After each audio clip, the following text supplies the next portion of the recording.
Hi, my name's Scott, and I'm going to be trying my hand at doing predictions for MMA events, mainly focusing on the UFC, but I might slip the odd Strike Force in there. We'll see how things go. Even though this is my first online set of predictions, I've been watching, following, and betting on the UFC for the past, I'd say, about 6 years now. I've had some success. I've had some failures at the same time. I'm not going to deny the fact that sometimes I go 0 for 5 on the odd night, and other nights I go perfect. So hopefully, if you follow along, follow my predictions, we'll have some success together. We'll have some wins. We'll hopefully have more wins than losses. But let's get right to it.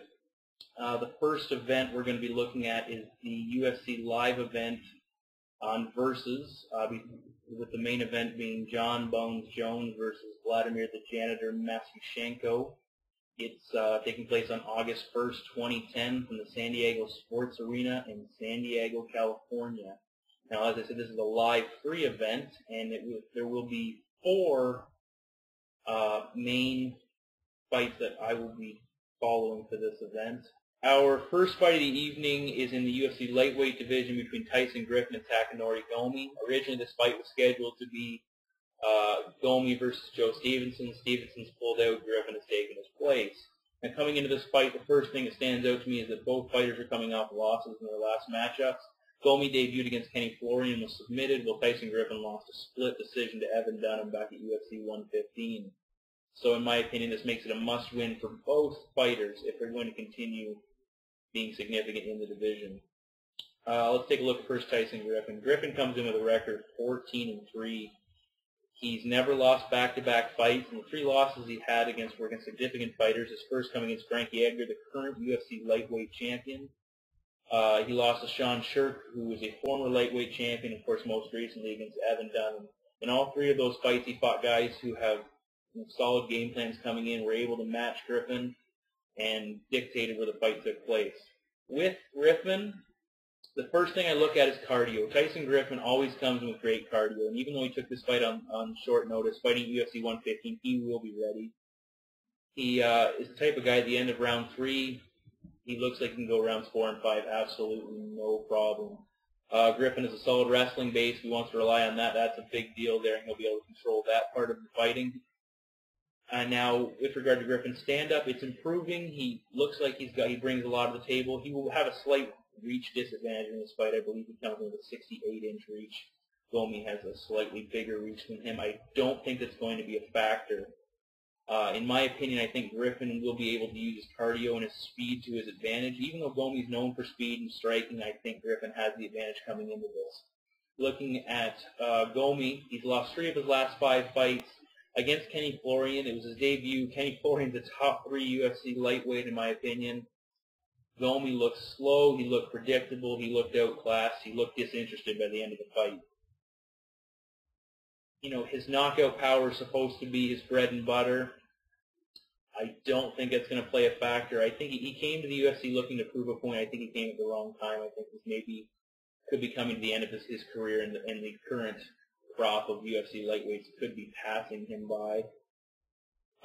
In my opinion, Tyson Griffin's cardio and ability to push the pace is going to play a major factor in this fight. I think Tyson Griffin takes this fight. What Griffin, the way he wins this fight, I'm not going to quote and say. I would have to say by decision, 3 rounds, just outworking them, split decision, majority decision. It doesn't matter what I'm doing. I'm betting on the fight, and I'll be taking Tyson Griffin to defeat Takanori Gomi in the opening fight of the evening. In our second fight, we move up a weight class to the welterweight division between John Howard and Jake Ellenberger. Howard comes in with a 4-0 record in the UFC. His last 2 wins by knockout. Ellenberger 1-1, with his 1 loss coming against Carlos Condit in his UFC debut. Now, as I said, John Howard had knockouts in his last 2 fights. I think this fight has the possibility of being a slugfest. You're going to see a lot of solid striking coming into this. I look at Howard. He said his last 2 wins were by knockouts. They were against guys who were strong wrestlers, not necessarily stand-up fighters. And I think that led into Howard's advantage. He was able to get the knockout win as a result. I think the big thing coming into this matchup is Ellenberger will have a 5-inch reach advantage as well as a speed advantage. In a fight between 2 guys who are going to keep it standing and slug it out, I think reach is huge. When he adds speed in there, I think that's a factor too.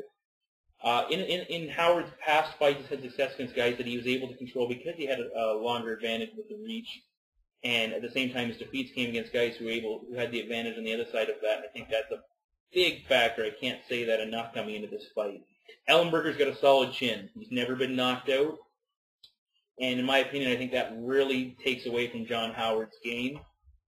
I think Howard's stand-up is on par with Ellenberger's, but I think Ellenberger's is a little bit more refined. Will give him a little bit of an edge there.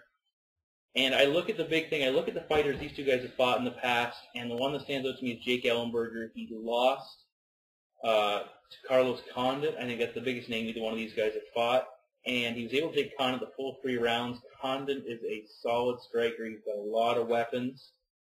And I think that shows that Jake Ellenberger may just be a step or two ahead of John Howard. So in this fight, I'm going to take Jake Ellenberger to pick up the victory. I'm going to say by KO.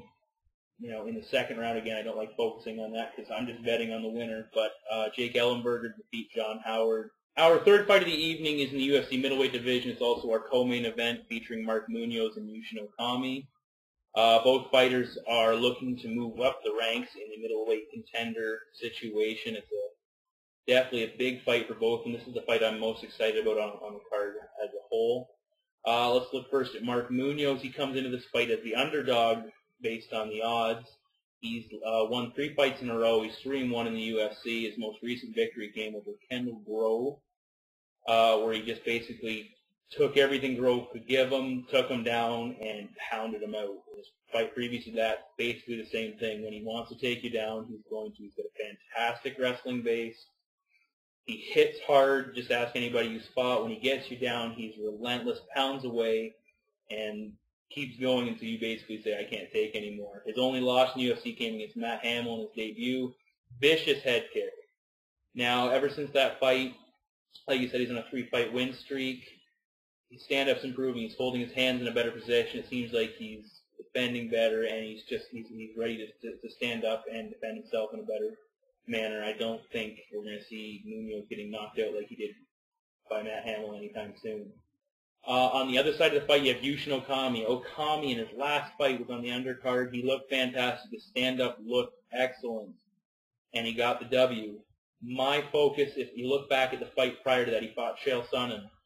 Solid wrestler, was able to control Okami and take him down. Sonnen basically was all over Okami for 3 rounds. I watched that fight. If you're a Okami fan like I am, that was a tough fight to watch. Now, as one of the things for Okami coming into this fight, too, it's always an advantage, is his size. He's 6'2". He's a very big middleweight. He's not your typical middleweight, and that's usually to his advantage. But one thing I look at is Mark Munoz in the last fight fought Kendall Grove, who's 6'6". He's a very tall, very lanky middleweight, and was able to still take him down, was able to control him, was able to keep him there, was able to pound him out. So I think Okami, one of his general advantages, his size, is going to be neutralized by Mark Munoz's ability to deal with it. One thing I see Okami obviously is striking is to his advantage coming into this fight, and I think that obviously is where he's looking to win the matchup. But I don't see him succeeding there. I think Munoz is getting better and better, like I said, defending in the stand-up.